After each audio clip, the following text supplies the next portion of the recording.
Hochma Text Project Podcast presents Season 1, Seneca's Letters from a Stoic by Lucius Annaeus Seneca. Translated by Richard Montgomery. Letter 123 on the conflict between pleasure and virtue.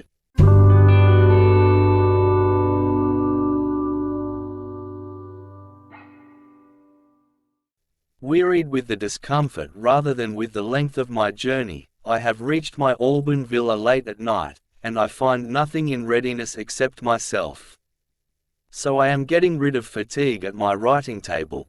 I derive some good from this tardiness on the part of my cook and my baker. For I am communing with myself on this very topic, that nothing is heavy if one accepts it with a light heart, and that nothing need provoke one's anger if one does not add to one's pile of troubles by getting angry. My baker is out of bread, but the overseer, or the house steward, or one of my tenants can supply me therewith. Bad bread, you say, but just wait for it, it will become good. Hunger will make even such bread delicate and of the finest flavor. For that reason I must not eat until hunger bids me, so I shall wait and shall not eat until I can either get good bread or else cease to be squeamish about it.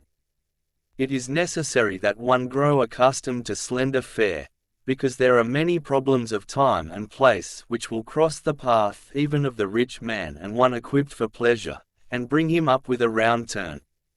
To have whatsoever he wishes is in no man's power. It is in his power not to wish for what he has not, but cheerfully to employ what comes to him. A great step towards independence is a good-humored stomach, one that is willing to endure rough treatment.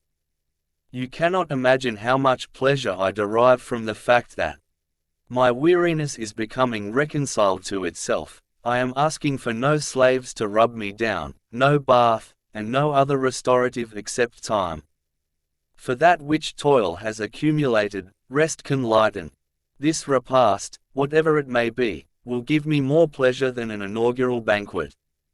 For I have made trial of my spirit on a sudden, a simpler and a truer test. Indeed, when a man has made preparations and given himself a formal summons to be patient, it is not equally clear just how much real strength of mind he possesses. The surest proofs are those which one exhibits offhand, viewing one's own troubles not only fairly but calmly, not flying into fits of temper or wordy wranglings, supplying one's own needs by not craving something which was really due, and reflecting that our habits may be unsatisfied, but never our own real selves. How many things are superfluous we fail to realize until they begin to be wanting. We merely used them not because we needed them but because we had them. And how much do we acquire simply because our neighbors have acquired such things, or because most men possess them? Many of our troubles may be explained from the fact that we live according to a pattern, and, instead of arranging our lives according to reason, are led astray by convention. There are things which, if done by the few, we should refuse to imitate, yet when the majority have begun to do them, we follow along, just as if anything were more honorable because it is more frequent. Furthermore, wrong views, when they have become prevalent, reach, in our eyes, the standard of righteousness. Everyone now travels with Numidian outriders preceding him, with a troop of slave runners to clear the way. We deem it disgraceful to have no attendants who will elbow crowds from the road, or will prove, by a great cloud of dust, that a high dignitary is approaching. Everyone now possesses mules that are laden with crystal and myrrhine cups carved by skilled artists of great renown. It is disgraceful for all your baggage to be made up of that which can be rattled along without danger. Everyone has pages who ride along with ointment-covered faces so that the heat or the cold will not harm their tender complexions. It is disgraceful that none of your attendant slave boys should show a healthy cheek, not covered with cosmetics. You should avoid conversation with all such persons. They are the sort that communicate and engraft their bad habits from one to another. We used to think that the very worst variety of these men were those who vaunted their words, but there are certain men who vaunt their wickedness. Their talk is very harmful, For even though it is not at once convincing, yet they leave the seeds of trouble in the soul, and the evil which is sure to spring into new strength follows us about even when we have parted from them. Just as those who have attended a concert carry about in their heads the melodies and the charm of the songs they have heard, a proceeding which interferes with their thinking and does not allow them to concentrate upon serious subjects, even so the speech of flatterers and enthusiasts over that which is depraved sticks in our minds long after we have heard them talk. It is not easy to rid the memory of a catching tune. It stays with us, lasts on, and comes back from time to time.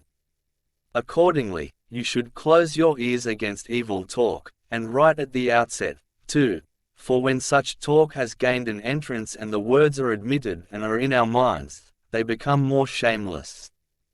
And then we begin to speak as follows: virtue, philosophy, justice. This is a jargon of empty words. The only way to be happy is to do yourself well. To eat, drink, and spend your money is the only real life, the only way to remind yourself that you are mortal. Our days flow on, and life, which we cannot restore, hastens away from us. Why hesitate to come to our senses? This life of ours will not always admit pleasures. Meantime, while it can do so, while it clamors for them, what profit lies in imposing thereupon frugality? Therefore get ahead of death, and let anything that death will filch from you be squandered now upon yourself. You have no mistress, no favorite slave to make your mistress envious. You are sober when you make your daily appearance in public. You dine as if you had to show your account book to Papa, but that is not living, it is merely going shares in someone else's existence.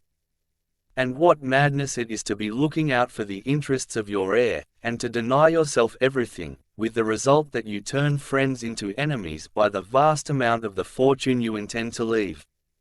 For the more the heir is to get from you, the more he will rejoice in your taking off. All those sour fellows who criticize other men's lives in a spirit of priggishness and are real enemies to their own lives, playing schoolmaster to the world, you should not consider them as worth a farthing, nor should you hesitate to prefer good living to a good reputation. These are voices which you ought to shun just as Ulysses did. He would not sail past them until he was lashed to the mast. They are no less potent, they lure men from country, parents, friends, and virtuous ways, and by a hope that, if not base, is ill-starred, they wreck them upon a life of baseness.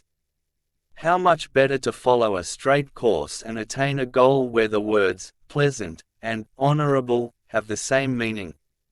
This end will be possible for us if we understand that there are two classes of objects which either attract us or repel us. We are attracted by such things as riches, pleasures, beauty, ambition, and other such coaxing and pleasing objects. We are repelled by toil, death, pain, disgrace, or lives of greater frugality. We ought therefore to train ourselves so that we may avoid a fear of the one or a desire for the other. Let us fight in the opposite fashion. Let us retreat from the objects that allure, and rouse ourselves to meet the objects that attack. Do you not see how different is the method of descending a mountain from that employed in climbing upwards? Men coming down a slope bend backwards, men ascending a steep place lean forward. For, my dear Lucilius, to allow yourself to put your body's weight ahead when coming down, or, when climbing up, to throw it backward is to comply with vice.